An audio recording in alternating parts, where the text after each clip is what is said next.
world below. His name was Ogun. Ogun was born of mystery. Below, the earth is not merely wild, it is alive. It fights, not from divine lightning, but from silence and purpose. He carved it from the bones of fallen, not of thunder like Sangos, nor of wind like Oyas. Ogun fell like an ember through darkness, glowing hotter with... In the beginning, when the sky was still young, and the earth was clothed in mist, the Orisha walked among themselves in a world where time had not yet begun to count its days. Among them was a spirit different from the rest, a quiet force whose gaze lingered not on stars or songs, but on the unformed chaos of the world below. His name was Ogun. Ogun was born of mystery. Not of song like Oranmila, not of dance like Sango. His spirit was flame, and his breath carried the scent of smelted stone. He walked in silence while the heavens sang, always listening, always watching. He saw the earth raw and wild, untamed and unwilling to obey. And something in him stirred. The other Orisha spoke of the earth with contempt. "It is not ready," they would say. "Let it rest, let it rot, let the forest hide the secrets it keeps." But Ogun looked upon the uncut trees and the sleeping stones and whispered, "It only needs fire." And so one night, while the sky was veiled in darkness, Ogun forged the first blade, not from divine lightning, but from silence and purpose.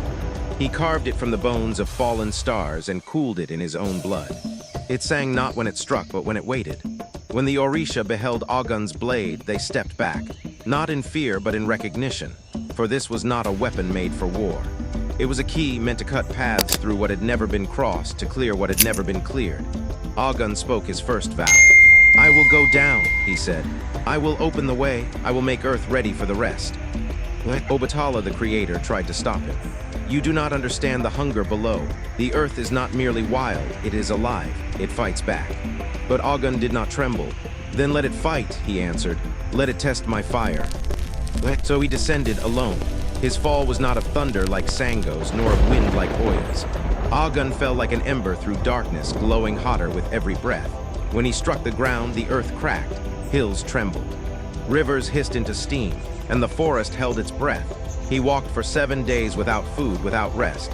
Each step tore roots from the ground. Each swing of his blade cut paths the wind had never seen. Trees groaned in protest. Spirits screamed from stones he broke apart. Then he found them, the first people. They were nomads, wandering shadows who feared both light and dark. They watched Ogun with terror as he strode into their midst, forging tools from rock and bone. They had never seen fire before. They had never seen a god bleed. But Ogun did not ask for worship. He only gave. He showed them how to shape spears, how to carve paths through forests, how to tame beasts with fences of iron and bone.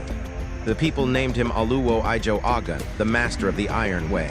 With time, the forest grew jealous. Its spirits whispered through twisted roots, warning Ogun to leave.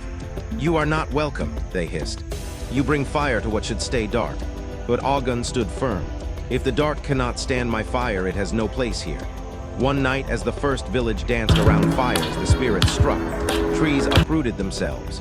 The wind howled like a broken drum. The sky poured blood-red rain. Ogun stood in the center, his blade singing for the first time. The battle was silent. No war cries, no songs, just flame against rot, purpose against chaos. When it ended, the land was changed. Hills flattened, trees knelt, rivers bent around the edges of the paths Ogun had carved. But Ogun did not rejoice. He sat alone at the edge of the firelight, staring at the blade in his hand. It was no longer silent. It hummed. It remembered the spirits it had killed. The people offered him gifts, songs, wives, but Ogun refused them all. "I came to make a path," he said, "not to rule it." Still, they built a shrine in his honor, made from the first tools he forged. They called it Ogun Jokoro, the House of Iron Silence. In time, Ogun left them. He walked beyond the forests into the hills where no one followed. But every step he took became a road. Every village he passed grew in strength and craft. Wherever his name was spoken, iron followed. But not all Orisha were pleased. From the heavens, whispers began to rise. "He has changed the world too soon," said one. "He has stolen what was meant to be shared," said another. And in the shadows of Jokoro's growing fame, something else stirred, something that once ruled the forest before Ogun's fire.